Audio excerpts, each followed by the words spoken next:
Hello, and welcome back to Let's Talk Chicago Bears. How are you guys? I know not everybody's happy today because of what happened yesterday.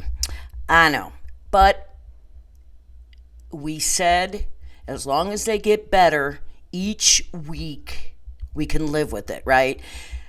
You know, we had a chance. We were in this game and then we made some mistakes, and we can't, they can't afford mistakes. They cannot overcome their mistakes because they don't have enough talent on some aspects of this team to do that. So, I mean, they at one point in this game, we were down, I don't know, 20 points, and then we were within 5. But we all know what happened there. So let's talk about it. So we know that the game, first, I want to do a correction from Friday's show. Hey, I'll admit my mistakes. I'm not perfect by any means. I had given Dak Prescott's stats as far as interceptions and touchdowns. I had given the stats for him. They were actually the backup stats, Cooper Rush's stat, when he played for Dak. Dak only played 2 games, and so Dak only had one going into yesterday's game. He only had 1 touchdown and 1 interception, so I apologize. I just read the wrong line. Remember, brain is pickled. I know. So we know that, and you know what, the other thing is, I do apologize. I wasn't on my game Friday at all. I did not really feel like I did a good show. I wasn't feeling that good, so I was off. I wasn't that usual spunky Lynn. Okay, let's talk about this game. So the score, as you know, was 49-29. The Bears are now 3-5. So my top threes, we're going to get right into those first. So the top threes, we actually won one, but that was it. So penalties-wise, my rule is 5 or less. They had 6 for 45 points, or 45 yards, 6 penalties. And, compared to last year, this is fantastic. I mean, we were in double digits several times last year, and we were always over 5 last year. So I'm happy with this, except for there, and we're going to get into this later when we get into, after I get done reading the stats, what the penalties did do to us. The ones we did get yesterday were costly. So we lost that. We did win the time of possession. We had 36 minutes to their 24 minutes. And it's because they scored quickly. When they had the ball, they boom, boom, boom, boom. They get a fumble for a touchdown return. That took, 30 seconds. So not surprising that we won that battle, but because it did seem like we were on the field a lot more than them. And then the turnover battle was a tie. Bears had 1, they had 1. We know that. The Bears, Eddie Jackson got the interception. It was awesome. His 4th of the season, by the way. And Dallas got the fumble that punched out the ball from Montgomery. So we're going to talk about that a little later too, because I have a segment where it's good and bad we're going to talk about. But I want to do the stats first. So Fields, another solid day.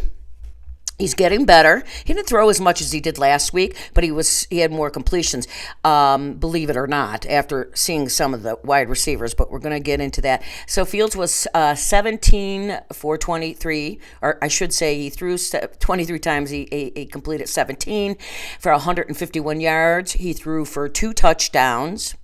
He rushed for 60 yards, and he ran in a touchdown. But unfortunately, he was sacked 4 times again. I know. These sacks are just, he can only take so much, right? One of the really bright spots of this game was our rushing attack again. I mean, they had 240 yards between Montgomery, Herbert, Fields, and Jones. So we're going to talk about that. And 240 yards collectively.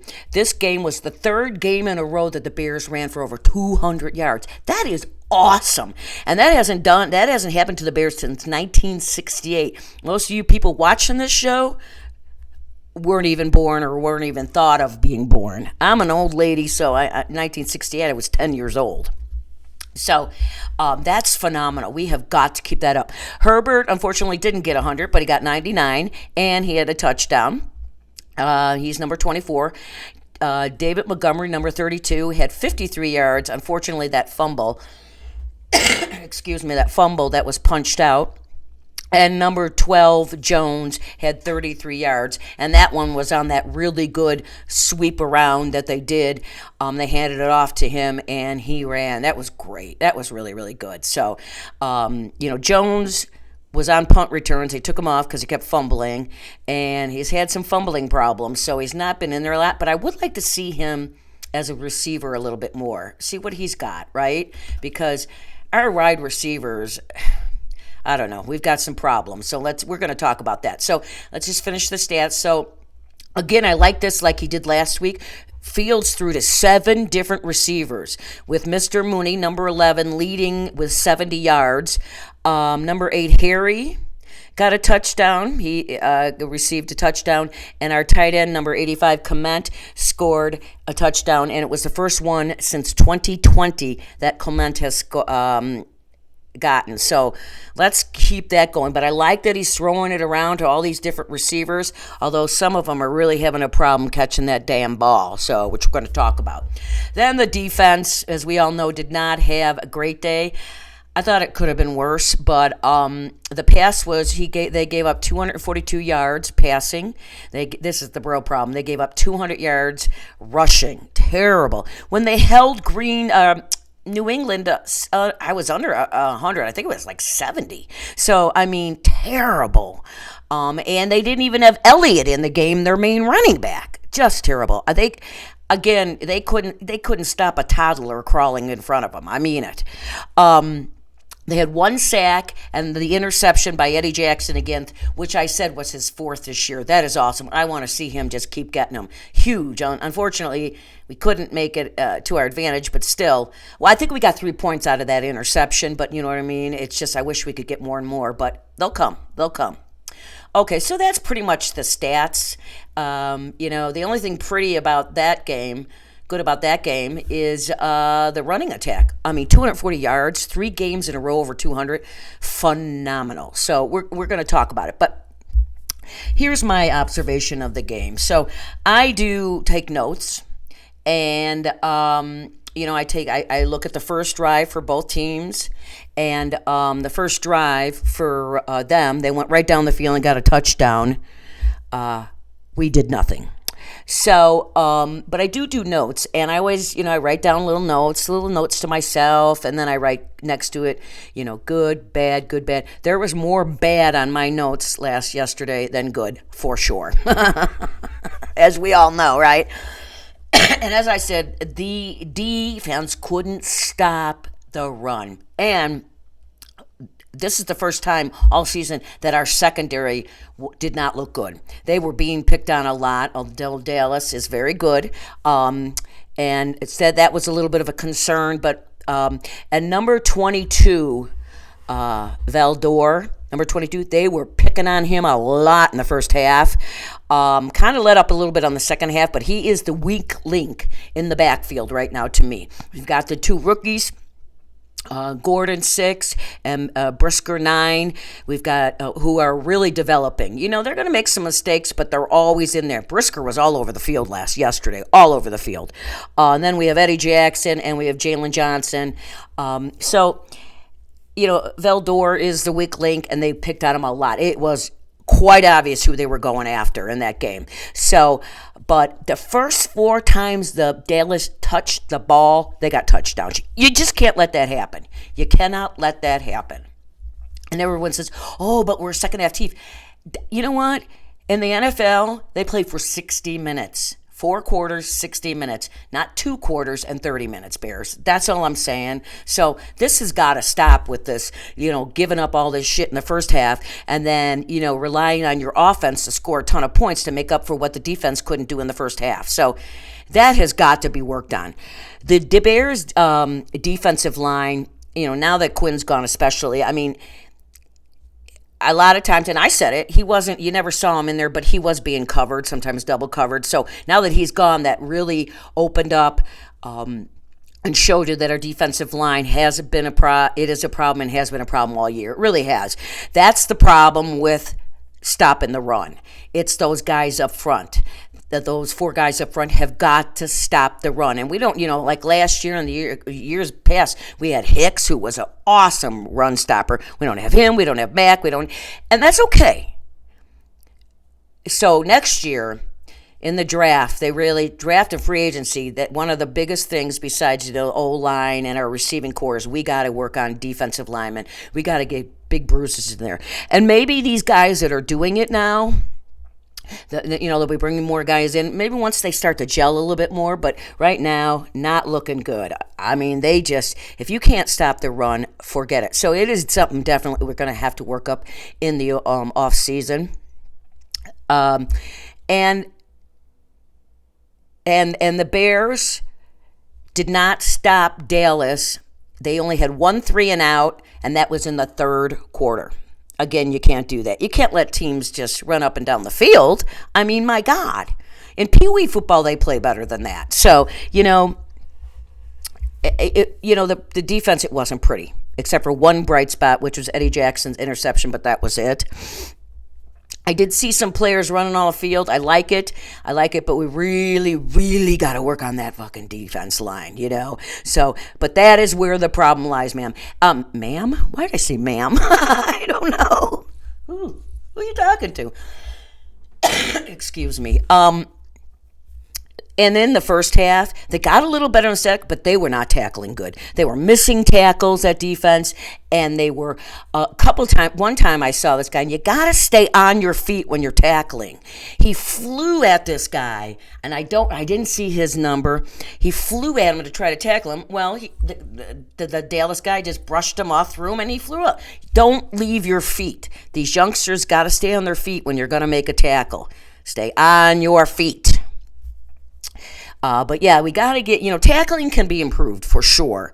That is just fundamental. Going back and looking and saying, oh, yeah. I'm sure once they looked at the film today, they realized, wow, not good. No, not. So really, the bad part of that game was definitely the offense. Now, I'm going to talk to you about the penalties because that's the bad, and then we'll get to the good. Wait. No, we'll do the penalties first. So, as I told you, we had 6 penalties for 45 yards. Not a lot, 6, but there were 3 very costly penalties. In the first quarter, Fields threw this great pass for a first down, but it came back due to a penalty. Can't do that. We need every first down we can get.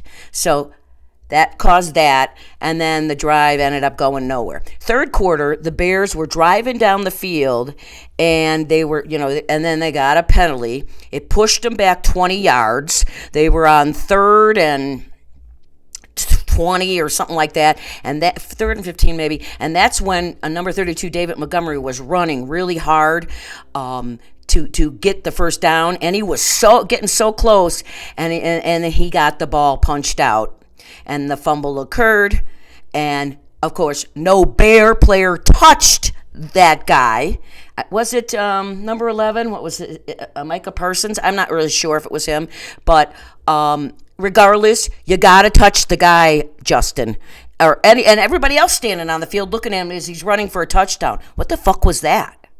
Again, that is just common sense. This is the NFL, man. You got to touch them down. And maybe if they had touched them, who knows? Maybe we wouldn't have given them a touchdown, the offense. Maybe we would have held them to 3. You just never know. So, but my point is to all that was, had that penalty not happened when we were driving down and got pushed back on 3rd down, David Montgomery doesn't fumble the ball, and the Bears are still running, still holding on to the ball. See, so that penalty... I can't talk. That penalty basically helped cause that fumble because he was running so hard and he was trying to get those extra yards. It was getting so close, and then the guy punched it out. So maybe that doesn't happen. There's no touchdown, and the Bears are still running down the field. So, penalties, see how terrible they are? That penalty, I think, caused the fumble. At the end of the third quarter, they were driving again, and they got 2 penalties in that drive that took away 2 first downs. And the Bears are not good enough to overcome that yet. They're just not. So These three instances show you how costly penalties are. Now, I will say a penalty actually was in our favor yesterday because Justin threw that interception, and because of a penalty, it was overturned and the Bears got the ball back. So, but see what it did to Dallas? How bad it is? Because they got a penalty and, they probably would have scored again. So, penalties, let's keep them 5 or less. And when you have them, please, not at these big moments. They just kill a drive. They kill the momentum, everything. It's just bad. So let's clean that up, guys. And, because it did. 3 instances I showed you, and it was bad. Now, the other bad is the frickin' wide receivers. Oh, my God, can they catch the fucking ball? I saw at least 2 to 3 times, for sure, too, that if the balls had been caught, it could have changed the game because one of them was down on the 3rd-yard line, and who was it that didn't catch that ball? I know it. It's right here on the tip of my tongue, but it doesn't matter. He didn't catch it, and he should have. There was another one, and this hurts your offense. It hurts Justin. It hurts the momentum. You gotta fucking catch those balls. I mean, yes, we threw to 7 different receivers, but there was a lot of passes dropped, and you just can't have them. You got to catch them. And, he's whipping it out there, and when he's throwing a long pass, you better go frickin' get it, okay? Really.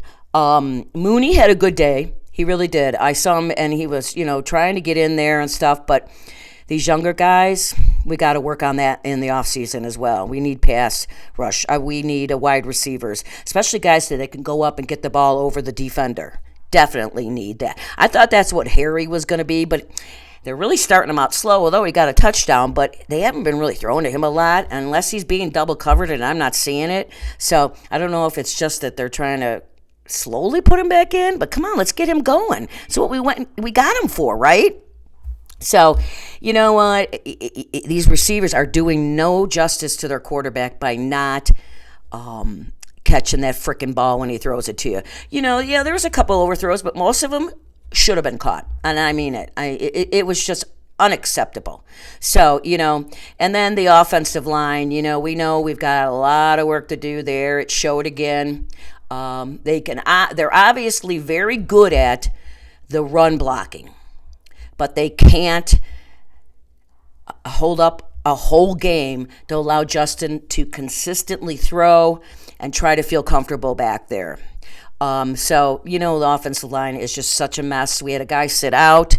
So, it is a huge problem. And that, in my opinion, has to be the number one thing done in the offseason. I know everyone says, I just said defensive line. We need wide receivers. It'd be nice to get another linebacker. Another talented linebacker. We need linebackers too. But if I had to choose, I'd go defensive line first, then linebacker. And we also, so offensive line, number one priority in the offseason. Has to be. Otherwise, Justin's going to have no chance. And we're never going to be able to develop. So that, I have a good feeling because they didn't spend a lot and they were really cautious this first year. And I heard that on the broadcast yesterday, the Bears have the most money to spend. Okay. And, people say the Bears are cheap. They haven't been cheap these last, 20 years or so. They just haven't gotten lucky. That's the problem. They sign the guys and they are okay, or they turn out to get hurt, like Lucas Patrick, our center, who, has paid what? Hardly anything. So, offensive line. So, because the running game, it is just so awesome. And the other, okay, so we know what the bad is. And there's not a lot of good, but we're going to talk about it. Fields look good again.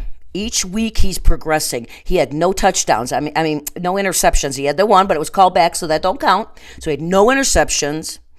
And, he threw for touchdowns. That's the other good thing is the Bears are scoring points finally. And they're scoring touchdowns. So with Fields looking better each week, and the Bears being able to score touchdowns, this is a positive. I mean, remember a couple weeks ago, that stupid game on Thursday night, they could only score 7, even though they were down on the red zone. How many times? So We scored, 33 on Monday night. We scored 29 yesterday. That's good.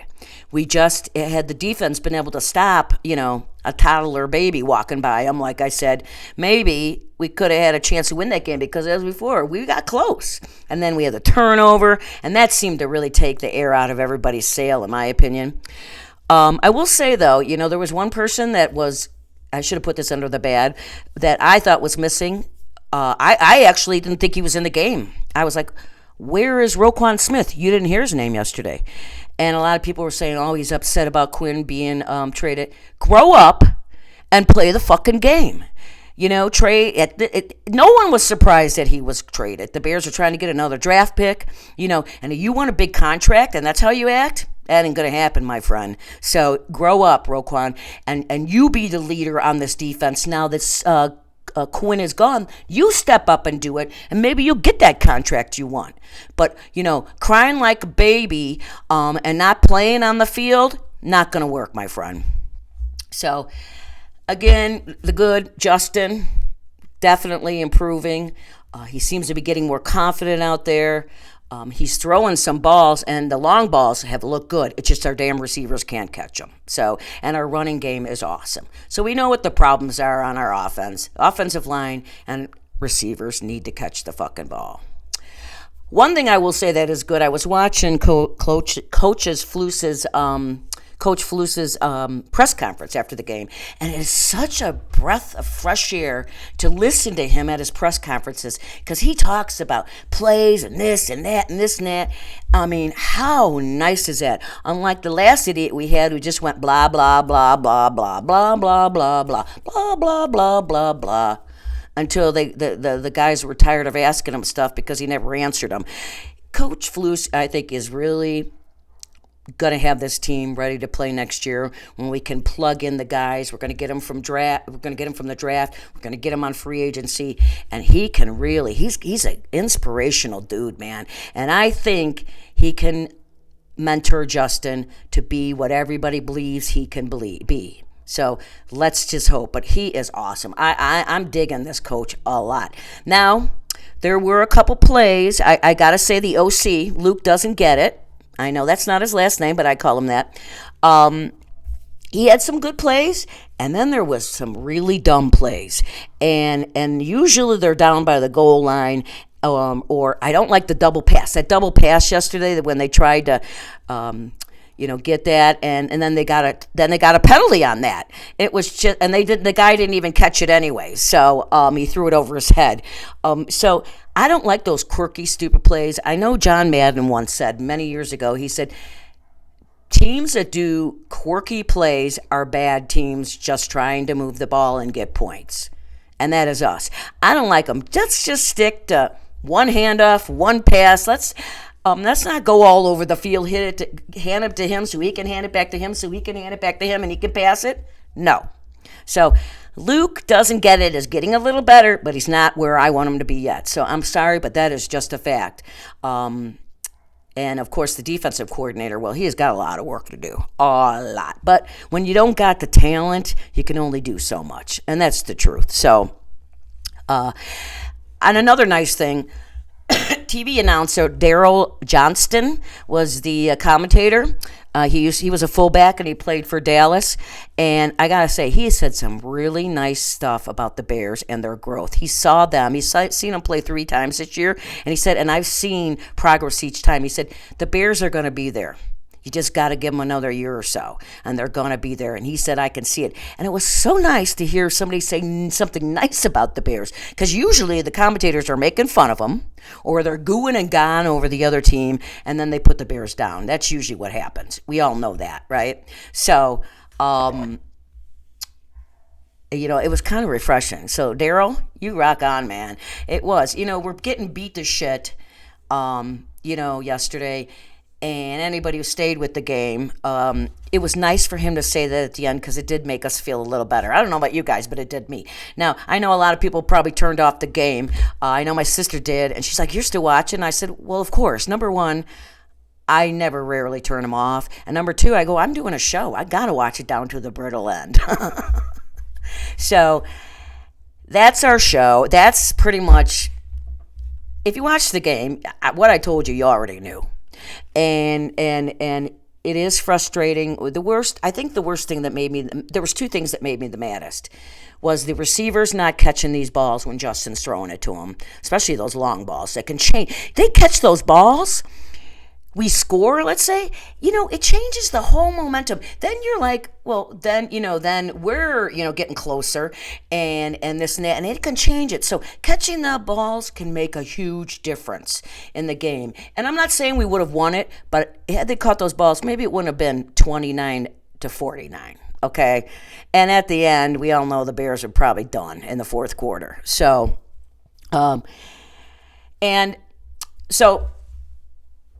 the Turf Award, I give this out every week. If you don't watch my show or know me, I just do a brief thing about this.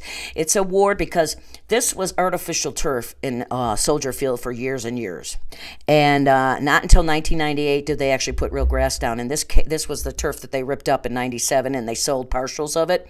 And we got a couple of them, my husband and I. But this came from the playing field, and, Walter Payton ran on this. The 85 Bears played on this. And look at how thin it is.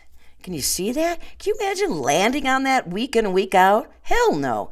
And so the Turf Award is for a tough game played. Doesn't mean you had the best stats on the Bears. Doesn't mean this and that. You just played one hell of a tough game. And it has to go to Justin Fields because no one else really. I mean, the running backs, but Justin, because he did. I gave it the team last week. The whole team this award. So, and Justin played, he could have won it easily last week by himself, but then the defense was good, blah, blah, blah. You know what I mean. So Justin's going to get this week. And I want to just see him keep improving and improving and improving. And we're seeing it. And that's what I've been saying all year. If they do that, I can live with these losses. Except for we really need to work on, the wide receivers, defense. Offensive line. There we go. And it's probably not going to get any better this year. But if we can get each week now, we got another tough game coming up on Sunday. It's Miami. And that quarterback, Tua, can throw that frickin' ball. So we'll talk about that Friday, though. So they've got some tough games coming up. Then they got the Bills around the corner. So, it's not over yet. Okay? So there are some easy ones in there, too. I know Atlanta and the Jets, I believe. So some winnable games, but we'll get there. So each week we make progress.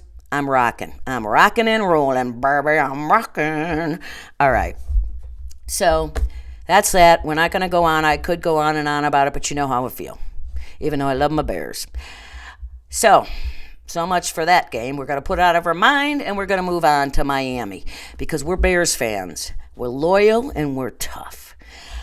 Okay, and right before I start doing my goodbyes, I do want to say a shout out that I do a show with this really great guy, his podcast on Wednesday nights. The tag name is Bears Country Podcast, and the show title of the show is The Download with Dan and Lynn. So check us out. Last week we did a live show. Your commentator here didn't really understand the live show concept, so I didn't realize we were supposed to answer questions. So, I'm technology challenged and I'm old, okay? Stop laughing at me. So, but check us out this Wednesday. I think we're going to do another live show, and if you don't get the live version, you can always hear the recorded version. So check us out. It's either Wednesday night or Thursday mornings. You can for sure see us. And Dan is awesome. You should check out his other podcasts. And as always, I love you guys. I appreciate it. I got over 300. I have 306 subscribers now. Woo, I'm rocking. So now my goal is 400. But I love you guys. Be kind. Stop hate. Love one another. Help someone out if needed. And smile. It's just so much easier. And it makes you and the other person feel better. We're in this together. And we got to get through these tough times. And if anybody can do it, it's us Bears fans. That's for sure. Because we are ornery, tough people from the Midwest. That's right, baby. All right. On that note, I'm getting close. I'm over my time, but I'm going to sign off. I'll see you Friday. We will talk about the Miami game and some other things that I've been saving for Friday shows. And I love you guys. Go Bears. And as always, keep on rocking and rolling from Vegas, baby.